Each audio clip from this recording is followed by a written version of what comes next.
할렐루야, 오준 전도사입니다. 술 맡은 관원장은 직분이 회복되었지만 꿈을 해석해준 요셉을 잊었습니다. 술 맡은 관원장이 요셉을 잊은 것은 요셉에게는 너무나 견디기 힘든 시험이었을 것입니다. 이제 모든 희망은 다 사라져버리고 자신은 이 감옥에서 영영 벗어날 길이 없는 것을 여겨졌습니다. 그런데 꿈과 깊은 관련이 있었던 요셉이 생애에 있어서 그의 운명을 변경시키는 데 결정적인 역할을 한 세 번째 꿈이 41장에 묘사되어 있습니다. 첫 번째 꿈은 그의 장래 운명을 설명해주는 예표였고, 두 번째 꿈은 비록 요셉이 죄수로 있지만 하나님이 함께 하심을 증거했고, 이 세 번째 꿈은 요셉이 권세자가 되는 인물이 될 수 있는 계기를 마련하였습니다. 바벨론 포로로 잡혀갔던 다니엘도 왕의 꿈과 그 뜻을 말해주므로 하루아침에 총리로 발탁되는 권세를 얻게 됩니다. 세상에서 권세의 자리를 얻게 된다는 경험은 좋은 일입니다. 오늘은 권세의 기원으로 성경을 배워요 오 전도사와 함께 하시겠습니다. 만 2년 후에 바로가 꿈을 꾼 즉 자기가 나일 강가에 서 있는데, 애굽의 술장관이 추록한 지 2년 후 바로는 이상한 꿈을 꿨습니다. 자기가 나일 강가에 서 있는데 7마리 살진 암소가 올라와서 풀을 뜯어먹고, 바로 뒤에 아주 야이어서 뼈만 남은 암소 7마리가 올라와 살진 암소를 다 잡아먹어버린 것입니다.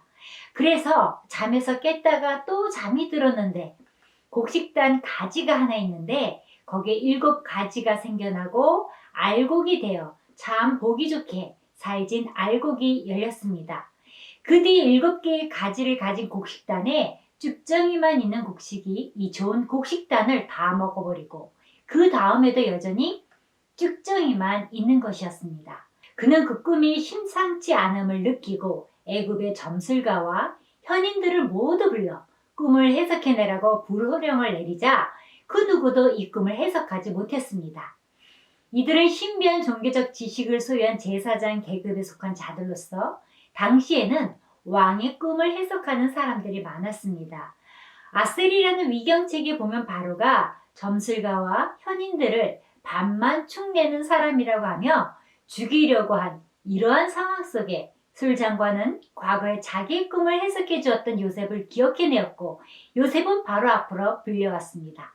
바로가 요셉에게 이르되 내가 한 꿈을 꾸었으나 그것을 해석하는 자가 없더니 들은즉 너는 꿈을 들으면 능히 푼다 하더라.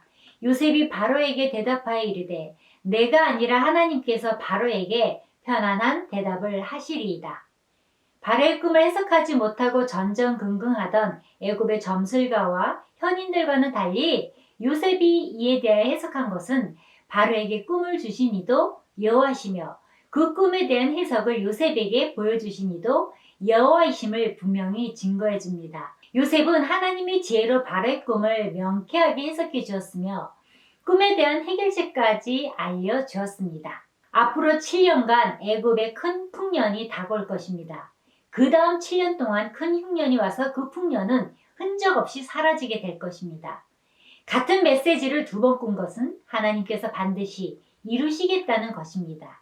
이제 바로께서는 명철하고 지혜 있는 사람을 택하여 애굽 땅을 다스리게 하시고, 앞으로 7년 동안 굉장히 풍년이 들 때 왕께서 창고를 지어 곡식의 5분의 1을 거둬 저축하십시오.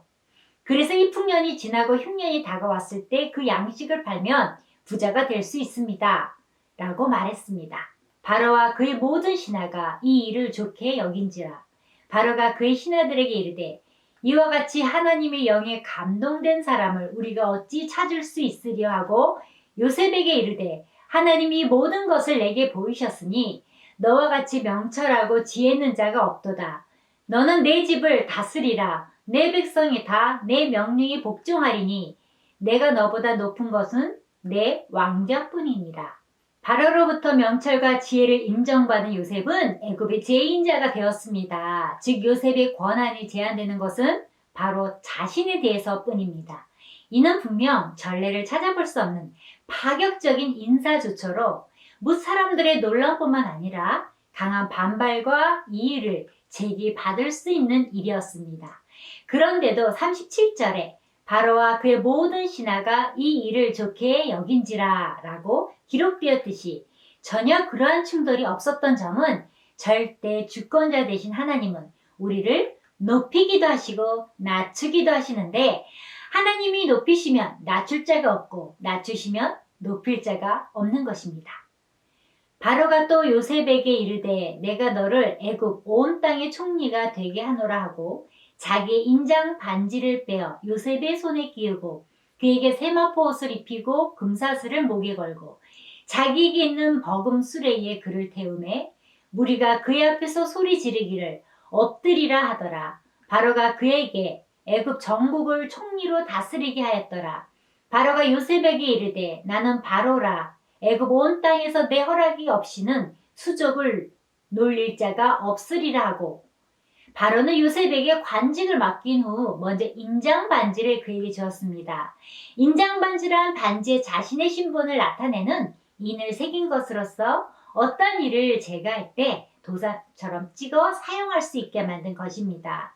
그런데 바로가 자신의 인장 반지를 요셉에게 준 것은 곧 애굽 총리로 요셉이 내리는 명령에 왕 자신의 권세를 부여해 주기 위해서였습니다.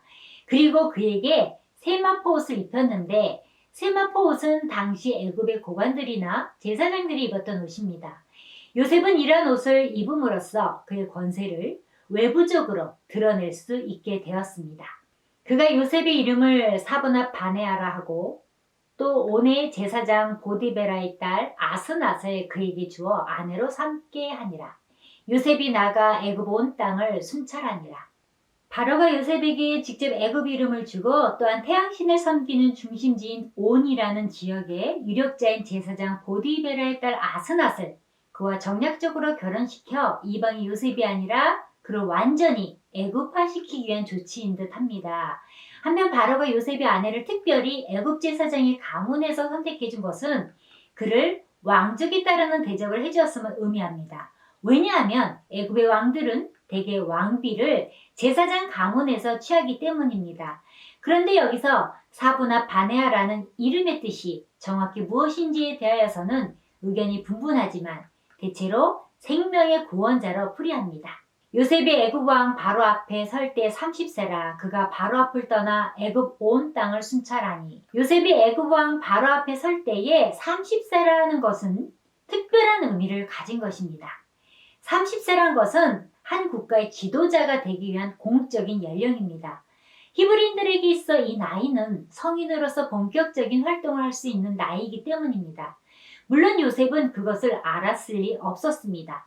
민수기 4장 3절에 곧 30세 이상으로 50세까지 회막의 일을 하기 위하여 그 역사에 참가할 만한 모든 자를 계수하라 라고 기록되어 있는데 구약시대 봉사하려는 자도 30세부터입니다. 사무엘하 5장 4절에 보시면 다윗도 20세 전에 블레셋 장수 골리앗을 믿음으로 이긴 사건 때문에 발탁되어 사울의 총애를 받았고 10여 년의 긴 고난의 세월을 겪고 마침내 유다와 이스라엘의 왕 위에 나아갈 때 그 나이 30세였으며 예수님도 공생애에 들어간 것도 30세인 것입니다.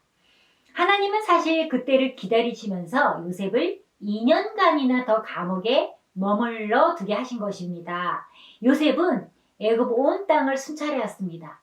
꿈대로 7년 풍년에 토지 소출이 힘이 많았습니다. 49절에 쌓아둔 곡식이 바다모래같이 힘이 많아 세기를 그쳤으니 그 수가 한이 없음이었더라 기록하고 있습니다. 요셉은 애굽 땅에 있는 곡물을 거두어 각 성에 저축하되 각 성 주의 밭의 곡물을 그 성 중에 저장하였습니다. 흉년이 들기 전에 요셉에게 두 아들이 나되 곧 온의 제사장 보디베라의 딸 아스낫이 그에게서 낳은지라.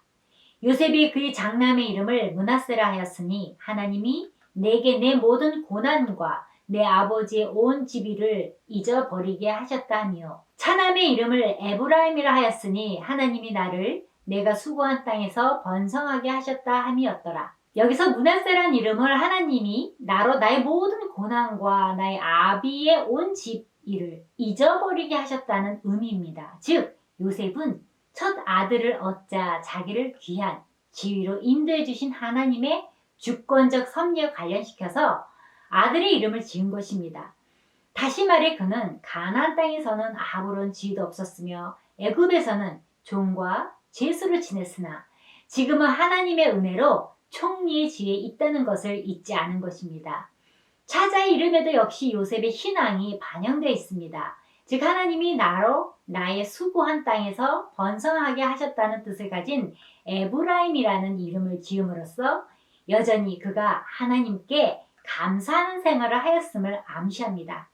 이 부분에서 요셉이 가정생활이 기록된 것은 요셉은 그가 이방 나라에 있으면서도 또 이방 여인과 결혼했어도 그의 신앙이 흔들리지 않았고 오히려 그 아내와 자녀들까지 신앙으로 양육하는 여전히 하나님을 기억하고 있다는 사실을 암시하기 위해서였습니다.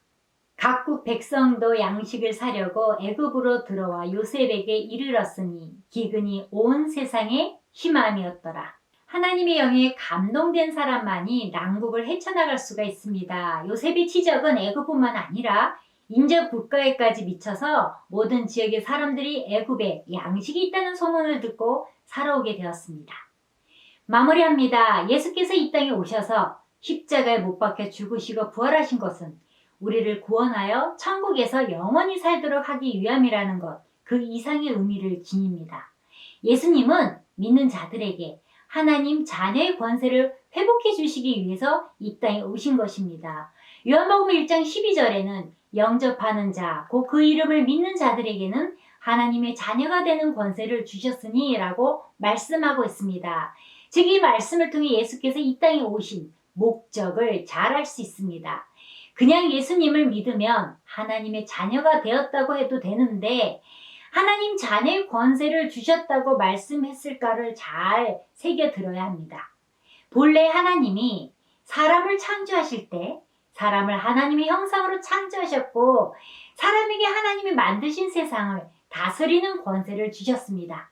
그런데 창세기 3장에 보시면 아담이 마귀에게 속아 선악과를 먹고 마귀에게 세상을 다스리는 권세를 빼앗겼습니다. 누가복음 4장 5절부터 7절의 말씀을 보시면 마귀가 또 예수를 이끌고 올라가서 순식간에 천하 만국을 보이며 이르되 이 모든 권위와 그 영광을 내가 내게 주리라. 이것은 내게 넘겨준 것이므로 내가 원하는 자에게 주노라. 그러므로 내가 만일 내게 절하면 다 내 것이 되리라. 는 말씀이 있습니다. 이 말씀에서 본래 아담에게 있었던 세상 권세를 마귀가 빼앗아서 세상 권세를 장악하고 있다는 것을 알 수 있습니다. 그러므로 마귀는 자기에게 절하고 숭배하는 자에게 세상 권세를 줄 수가 있는 것입니다. 마귀는 죄의 권세를 가지고 세상을 장악하고 있습니다. 그러므로 우리 죄를 대속한 예수의 십자가 보혈은 마귀 권세를 무력화하고 세상을 다스리고 정복하는 하나님 자녀의 권세를 회복하게 됩니다. 이 권세는 하나님의 말씀에서 나오고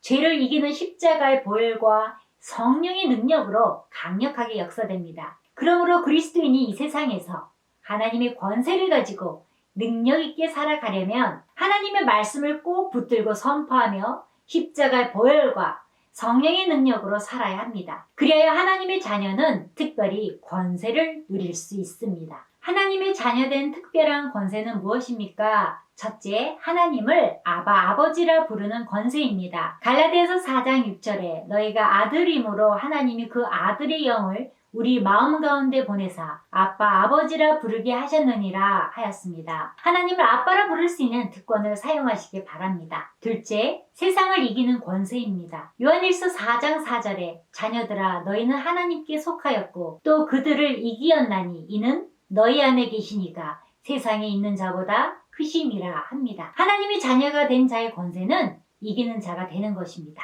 셋째, 하나님이 상속자가 되는 권세입니다. 로마서 8장 17절에 자녀이면 또한 상속자 곧 하나님의 상속자요 그리스도와 함께 한 상속자니 우리가 그와 함께 영광을 받기 위하여 고난도 함께 받아야 할 것이니라 하였습니다. 넷째, 구하면 받는 권세가 있습니다. 마태복음 7장 7절부터 10절에 보시면 예수님께서 믿음으로 구원받은 하나님의 자녀들에게 하신 약속이 나옵니다. 구하라 그리하면 너에게 주실 것이요 찾으라 그리하면 찾아낼 것이요 문을 두드리라 그리하면 너에게 열릴 것이니 구하는 이마다 받을 것이요 찾는 이는 찾아낼 것이요 두드리는 이에게는 열릴 것이니라. 너희 중에 누가 아들이 떡을 달라 하는데 돌을 주며 생선을 달라 하는데 뱀을 줄 사람이 있겠느냐. 하나님의 자녀는 보통 축복받은 사람이 아닙니다.